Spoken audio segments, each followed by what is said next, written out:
আসসালামু আলাইকুম, কি অবস্থা, কেমন আছেন সবাই? তো আজকে আমরা চলে আসলাম নেপালের কাঠমান্ডুর একটি পাহাড়ি অঞ্চলে। তো আমরা আজকে পাহাড়ের অনেক উপরে উঠেছি। তো আজকে আপনাদের দেখাবো এই পাহাড়ের উপরে উঠে আসলে শহরটা কিরকম দেখা যায়। এখান থেকে আসলে শহরটা অনেক সুন্দর লাগে। তো এটার উপভোগ করানোর জন্যই আপনাদের এই ভিডিওটা করলাম। তো সবাই পাহাড়টা দেখি আমরা, লেটস গো। তো দেখেন আসলে এইখান থেকে কিন্তু এই শহরটা অনেক সুন্দর লাগে, অনেক ঘর বাড়ি। দেখেন আপনাদের দেখানোর চেষ্টা করি, এইখান থেকে কিন্তু অনেক ঘর বাড়ি আছে।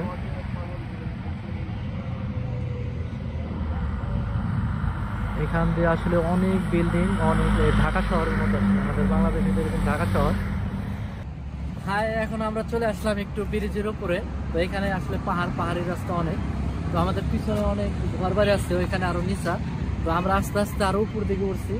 তো আমরা চারপাশটা একটু আপনাদের দেখানোর চেষ্টা করি।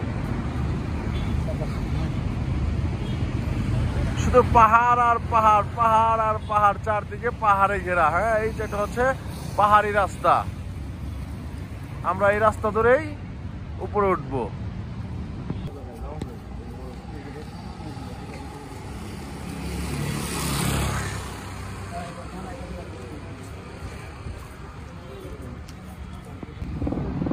দেখেন আসলে পাহাড়ের অঞ্চলে কিভাবে পাহাড় দর্শন। দেখেন এই আর নাম বড় একটা গাছ, এটা আসলে কত মাটি নিয়ে দেখেন পড়ে গেছে গাছটা। আসলে পাহাড়ি অঞ্চলে যারা বাড়ি ঘর করে তাদের কিন্তু আসলে রিস্কই হয়ে যায়। ঠিক আছে, যারা বাড়ি ঘর করে এদের আসলে রিস্ক থাকা। ওই যে দেখুন হিমালয় পর্বতের ওই বরফের, দেখেন বরফের পাহাড়টা।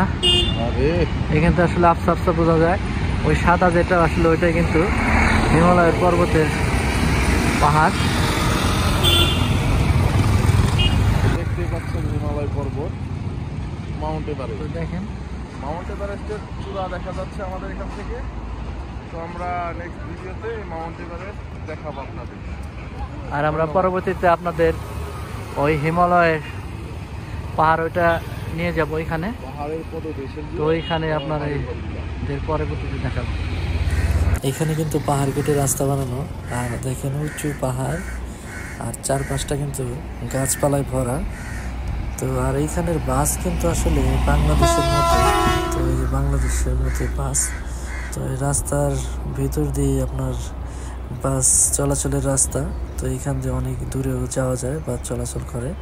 তো এটা হলো পাহাড়ের উপরের একটি বিল্ডিং, অনেক পুরাতন একটি বিল্ডিং। তবে এই পর্যন্ত আজকে দেখাতে পারলাম। তো আগামীতে আমরা আগামীকাল হয়তো অন্য কোনো মিশনে যাব, অন্য কোনো পাহাড় দেখাবো। তো আমরা আজকে এই পর্যন্ত। তো আমাদের চ্যানেলটা সাবস্ক্রাইব করে রাখবেন, ফলো দিয়ে রাখবেন। তো আমরা জানি আরও ভালো ভালো ভিডিও দিতে পারি, ভালো ভালো কিছু দেখাতে পারি। তো সবাই ভালো থাকবেন, সুস্থ থাকবেন। আল্লাহ হাফিজ।